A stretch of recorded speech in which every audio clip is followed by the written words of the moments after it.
Bismillahirrahmanirrahim. Alhamdulillah wassalatu wassalamu ala Rasulillah wa ala alihi wa sahbihi wa mawalah. Asyhadu an la ilaha illallah wahdahu la syarikalah wa asyhadu anna Muhammadan abduhu wa rasuluhu alladzi la nabiyya ba'dah. Wa sallallahu ala nabiyyina Muhammadin wa ala alihi wa sahbihi ajma'in, amma ba'd. Taib, kita lanjutkan ya pembahasan fikih muyasar bab saum ya. Bab saum. Kita masuk ke al-mas'alatul khamisah.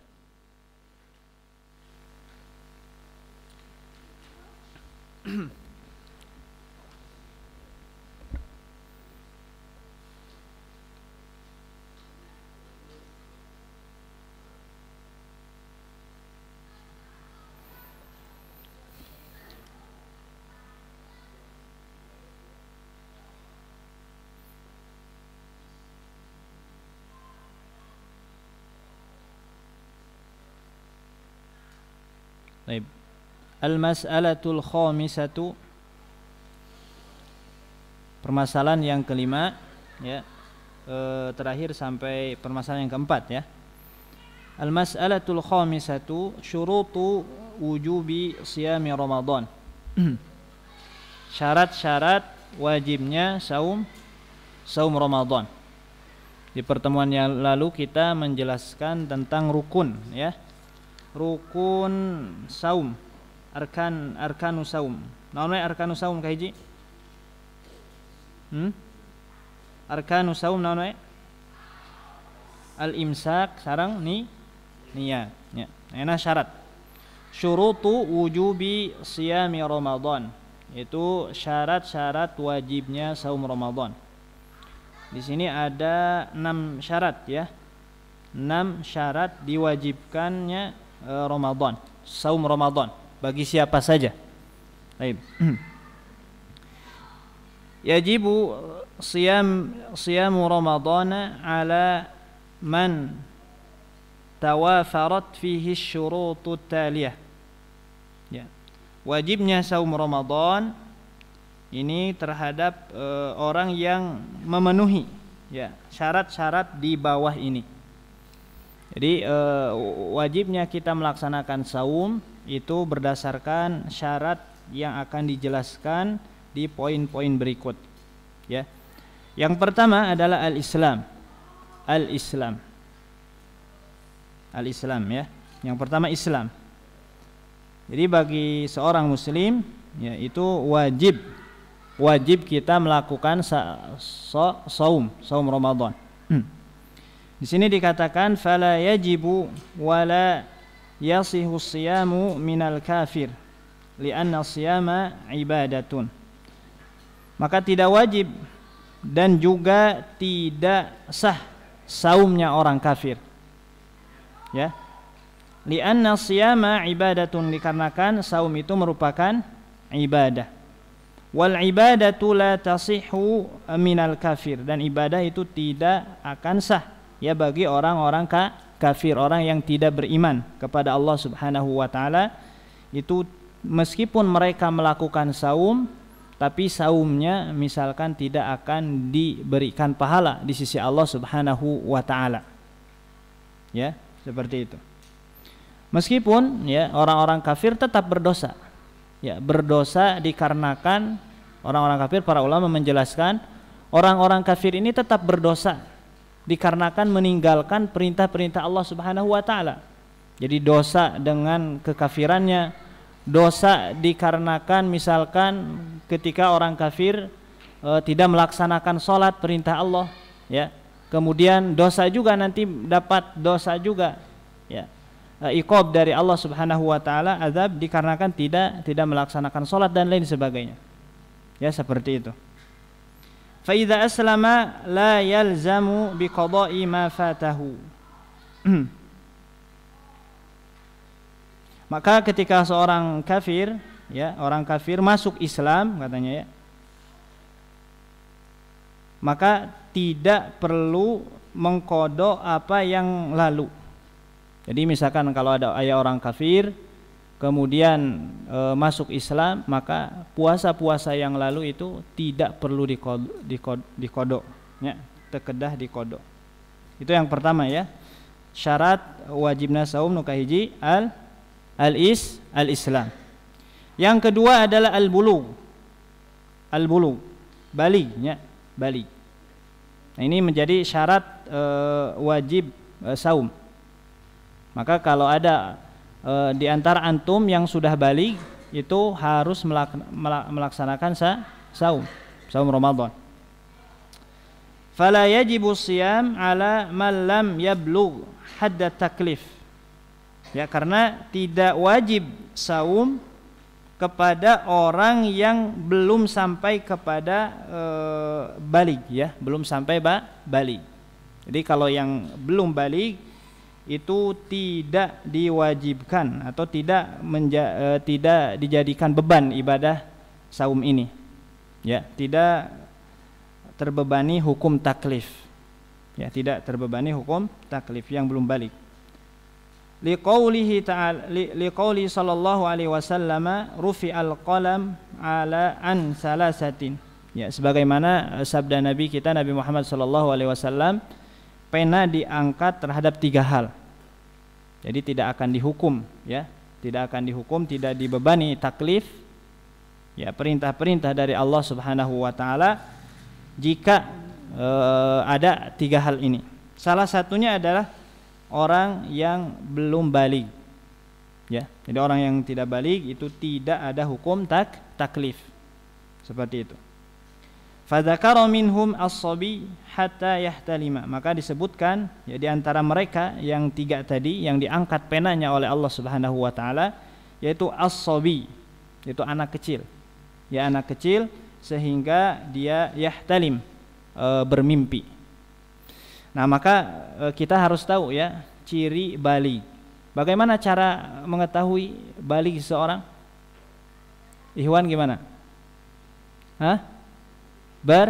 Bermimpi. Jadi ada 3, ya, 3 cara untuk mengetahui balighnya seseorang, atau 4 ya kalau dengan wanita.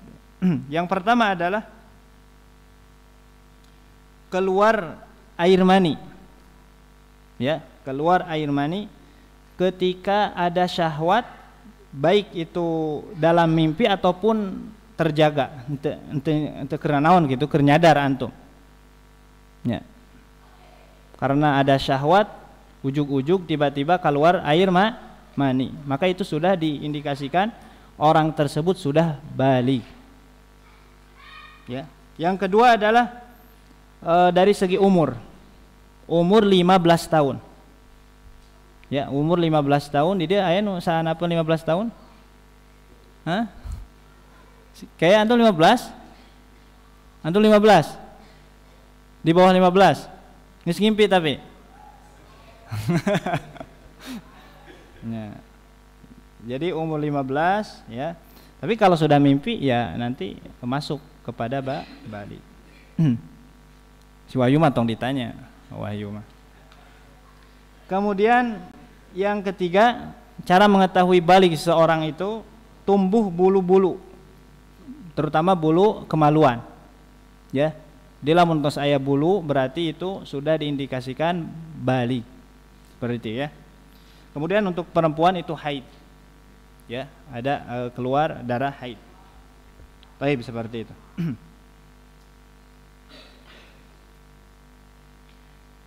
Walakinnahu yasihhu siyamu min ghairil balighi law shoma. Tapi sah saumnya sah kalau misalkan orang yang belum baligh melakukan saum, tetap sah, ya. Idza kana mumayyizan, ya, apalagi ketika umurnya sudah mumayyiz. Mumayyiz itu mulai dari 7 tahun. 7 tahun. Perhatikan. Mumayyiz itu umur seberapa tahun mumayyiz? Mumayyiz itu 7 tahun. Itu usia mumayyiz. Ketika Nabi memerintahkan kepada anak-anak, muru auladakum bis shalah, ya. yaitu ketika umur 7 tahun itu diperintahkan kepada yang memiliki anak itu untuk memerintahkannya sholat, itu sudah mumayyiz. Dan kalau misalkan nanti sudah umur 10 tahun belum melakukan sholat, maka fadribuhu, dipukul, ya, seperti itu. Jadi mumayyiz.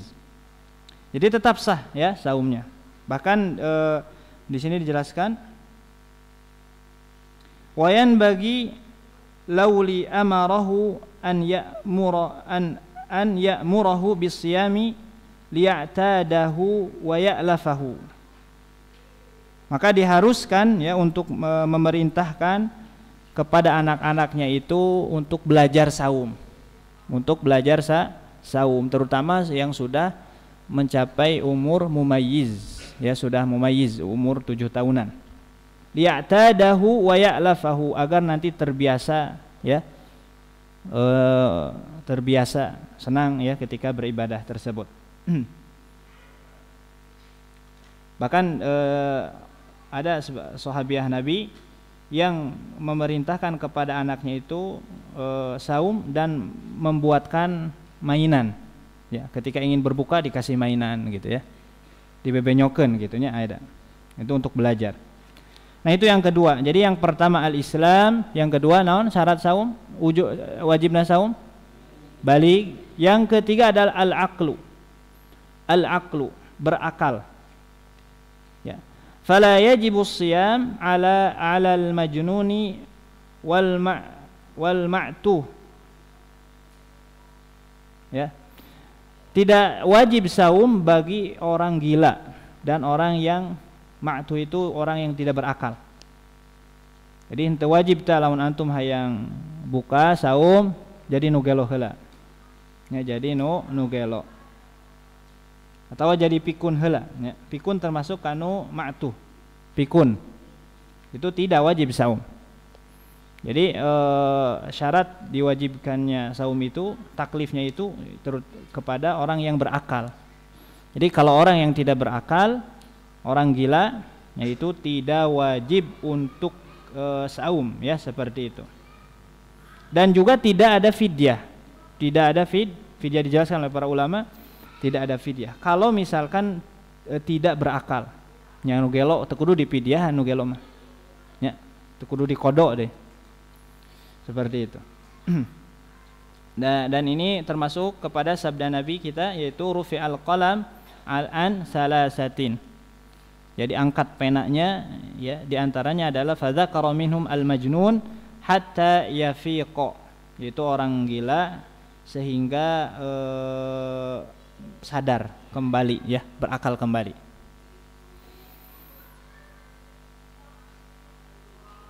Baik. Kemudian yang keempat selanjutnya adalah al-qudrah. Al-qudrah. Syarat selanjutnya adalah mampu, memiliki kemampuan. Ya, mampu. Ini juga orang yang mampu itu wajib saum. Terkena hukum taklif. Ya, terkena hukum taklif yang mampu. Kenapa? Karena faman kana ajizan likibarin au ghairihi au kana maridan la yutiqus siyama lam yajib alaihi. Maka orang yang ajizan, yang tidak mampu, yang lemah gitu, ya, dikarenakan sudah berumur, sudah tua misalkan, au ghairihi, atau yang lainnya. Yang lainnya itu bisa dikarenakan sakit, ya. Bisa sakit, bisa atau bisa dalam kondisi safar. Ya, ini dalam kondisi safar. Bisa juga, ya, seperti itu. Au kana maridon, ya, di sini jelaskan juga, atau sakit, la yutiqus siyam, maka, ya, dan tidak mampu untuk melaksanakan saum, lam yajib alaihi, maka tidak wajib saum baginya. Jadi orang yang tidak memiliki kemampuan untuk melakukan saum, terutama dikarenakan umur, ya, atau yang lainnya, atau dikarenakan sakit, ya, yaitu tidak wajib untuk melakukan saum. ya, tidak wajib untuk melakukan saum. Sebagaimana wa in shoma shahha shiyamahu.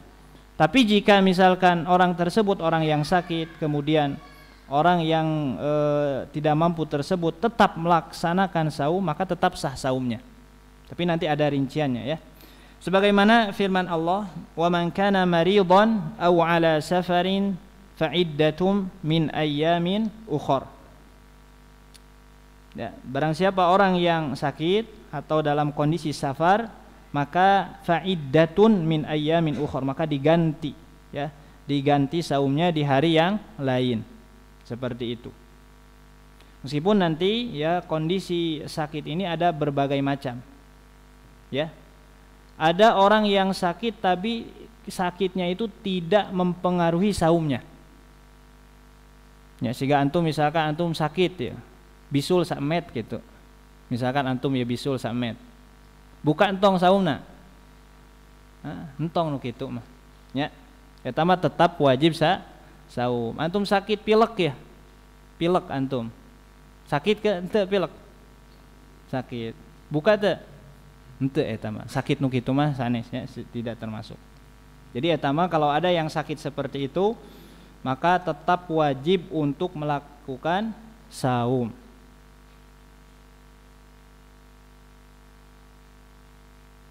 Ada juga orang yang sakit ya. Tapi memang kesulitan untuk melakukan saum. Berat gitu ya untuk melakukan saum. Maka itu boleh berbuka. Ya, boleh berbuka. Yang agak parah mungkin sakitnya ya. Dan bahkan kata para ulama itu afdol berbuka. Ya jika sakitnya itu parah. Dan yang ketiga, kondisi yang ketiga sakit dan sakitnya itu bisa jadi madarat. Ya, bisa jadi madarat buat antum. Madarat itu bisa sampai misalkan akibatnya itu kematian. Maka ini kata para ulama itu haram saum, harus berbuka. Seperti itu ya. Harus berbuka. Jadi sakit ini ada 3 kondisi. Ada sakit ya yang tidak ada pengaruhnya. Kemudian ada yang sakit yang berat ya, nanti orang tersebut melakukan saum. Dan juga ada sakit yang memang menjadikan madarat, yaitu kematian. Maka berbeda nanti hukum-hukumnya seperti itu. Maka fa in zalal marad wajaba alaihi qada'u ma aftarahu min ayyamin. Nah, di sini dijelaskan, maka jika sudah hilang sakitnya ya maka wajib baginya itu untuk mengqadha ya saumnya yang dia berbuka pada bulan Ramadan. Jadi orang yang sakit itu diqadha ya, diqadha. Nah, seperti itu.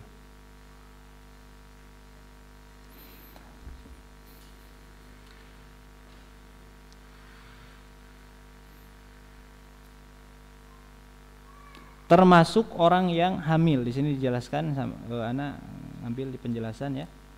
Orang yang hamil itu orang yang menyusui. Ini termasuk kepada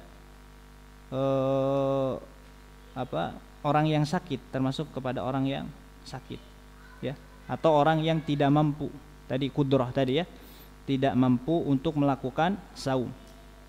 Nah, ini para ulama kalau ada orang yang ibu hamil atau menyusui, maka ini ada 3 pendapat, 3 qaul secara kesimpulan simpelnya. Yang pertama ada yang mengharuskan qadha saja. Jadi bagi yang hamil menyusui. Kemudian ada yang mengharuskan fidyah saja.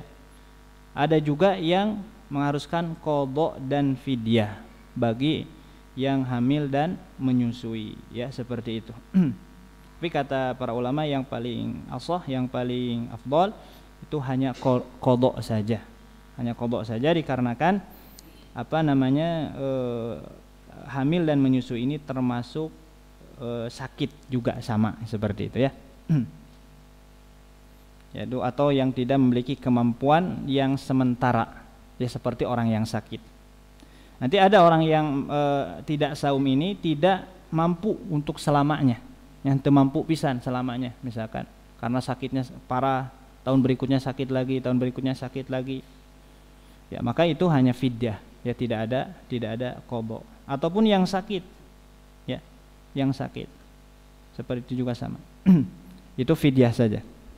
Baik. Fidyah sabaraha iya fidyah. Sabaraha banyak fidyah. Sabaraha banyak. Setengah soknya sekitar 1,5 kilo setengah kilo berasnya menunggu beas. Atau bisa juga memberikan makan ya, makan komplit gitunya kepada setiap hari. Seperti itu. Terus yang selanjutnya itu al-iqamah. Iqamah. Orang yang mukim ya, tidak dalam kondisi safar. Iqamah. Ya, antum termasuk iqamah mukim. Ya. Meskipun si Dimas di dia safar tapi termasuk sudah mukim. Ya, sudah mukim. Maka orang yang mukim ya, yang iqamah, al-iqamah syarat berikutnya ya, hukum taklif saum ya, syaratnya itu al-iqamah. Yang kelima itu mukim ya. Fala yajibu saum 'alal musafir, karena tidak wajib saum bagi musafir. Ya, jadi musafir, orang yang safar itu tidak wajib saum, boleh berbuka. Ya, boleh berbuka.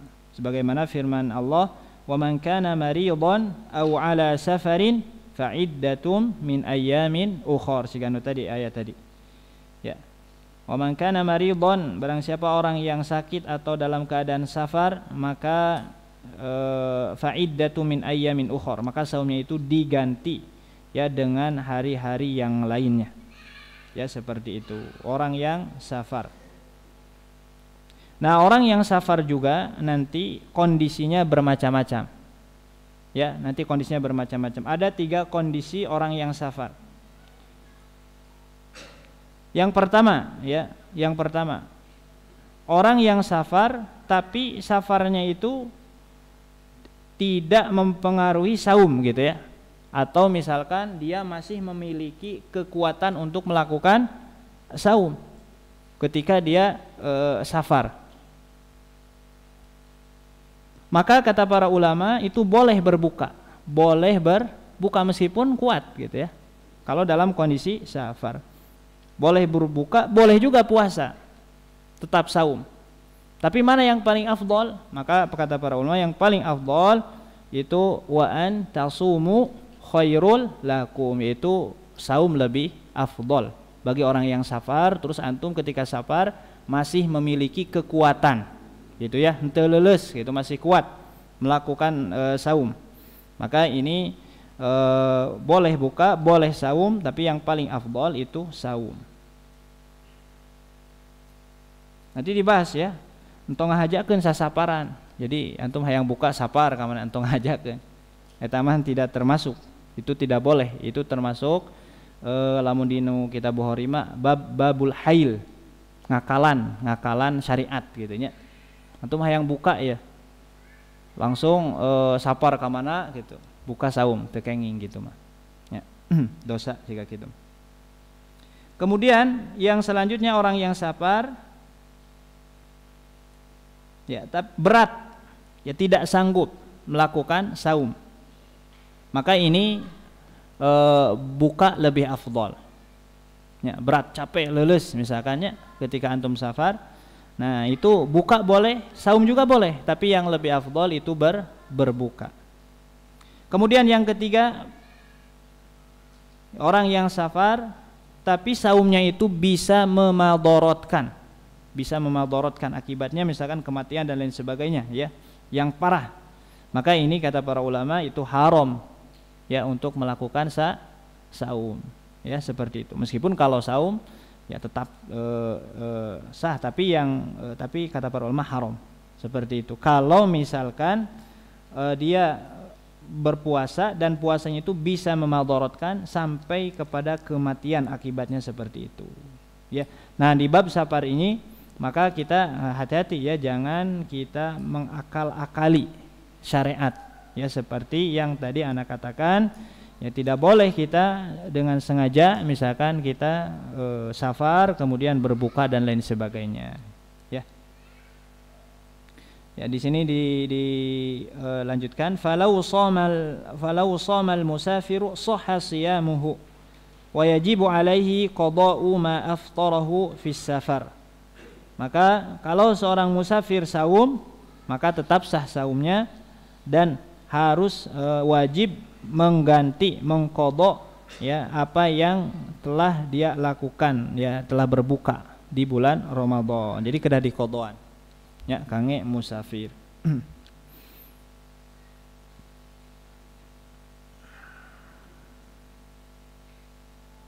Kemudian selanjutnya yang keenam, syarat berikutnya al-khulu min haidhi wan nifas.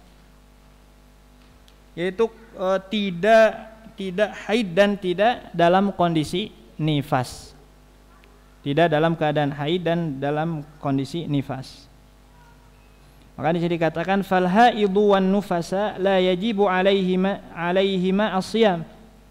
Maka untuk orang yang haid dan nifas tidak wajib bagi keduanya itu melakukan saum. Bal yahrumu alaihima, bahkan haram untuk melakukan saum bagi yang haid dan nifas, ya ibu yang baru melahirkan.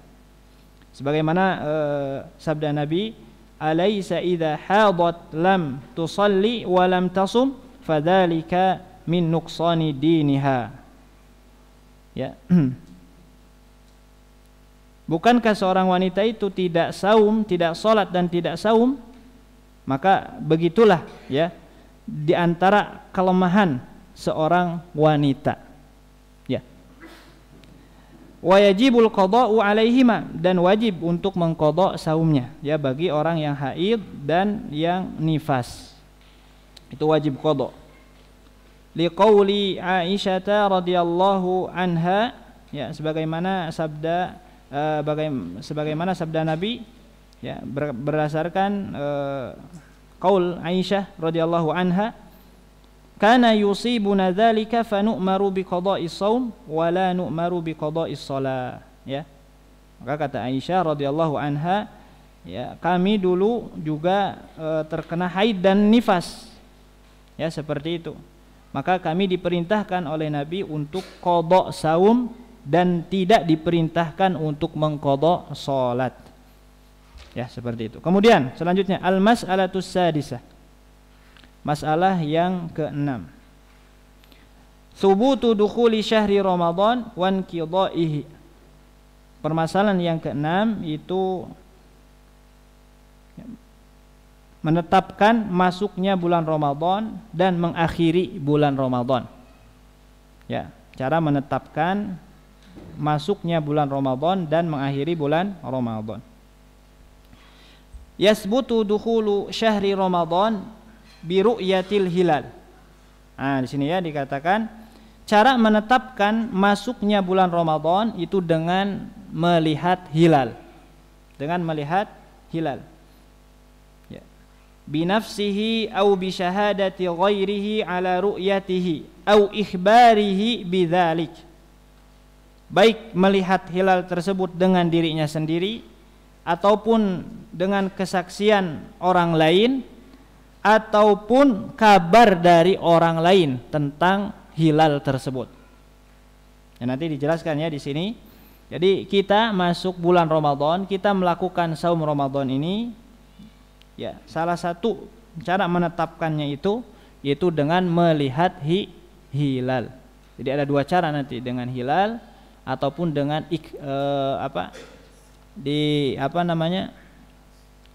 digenapkan ya, dijadikan 30 hari. Dijadikan 30 hari. Bukan dengan hisab ya, tapi dengan hilal. Para ulama sepakat ya, memasuki bulan Ramadan itu dengan hilal. Fa idza syahida muslimun adlun bi ru'yati hilalin ramadhana sabata bihadhihi syahadati dukhuli syahri Ramadan. Maka jika seorang muslim yang adil itu orang yang takwa ya, kemudian dipercaya memiliki ilmu ya tentang hal tersebut, bi ru'yati hilal, untuk melihat hilal di bulan Ramadan, maka sabata bihadhihi syahadah dukhuli syahri Ramadan. Maka tetap ya nanti masuknya bulan Ramadan ini ya dengan adanya kesaksian tersebut, seperti itu. Sebagaimana firman Allah, "Faman syahida minkumus syahra falyasum." Maka barang siapa yang menyaksikan di antara kalian bulan ya, falyasum, maka laksanakanlah saum ya, seperti itu. Wali qaulihi sallallahu alaihi wasallam, "Idza ra'aitumuhu fasumu." Maka jika kalian melihat hilal maka saumlah. Wali hadis Ibnu Umar radhiyallahu anhuma, dan juga hadis dari Ibnu Umar radhiyallahu anhuma, akhbartun nabiyya sallallahu alaihi wasallam bi ru'yati Ramadan fasamahu. Aku mengabarkan kepada Nabi sallallahu alaihi wasallam bi ru'yati Ramadan, melihat hilal di bulan Ramadan, fasamahu, atau hilal Ramadan, fasamahu, maka beliau Nabi saum. Wa amaran nas bisiyamihi, dan juga Nabi memerintahkan kepada yang lainnya untuk melaksanakan saum. Itu yang pertama. Jadi cara yang pertama untuk menentukan saum itu dengan ru'yatul hilal, dengan melihat hilal, seperti itu. Sebagaimana yang dilakukan oleh kita ya di Indonesia, terutama di ormas-ormas kebanyakan Persis misalkan ya, NU kebanyakan itu pakai ru'yatul hilal, melihat hilal. Meskipun ada yang nanti dengan hisab.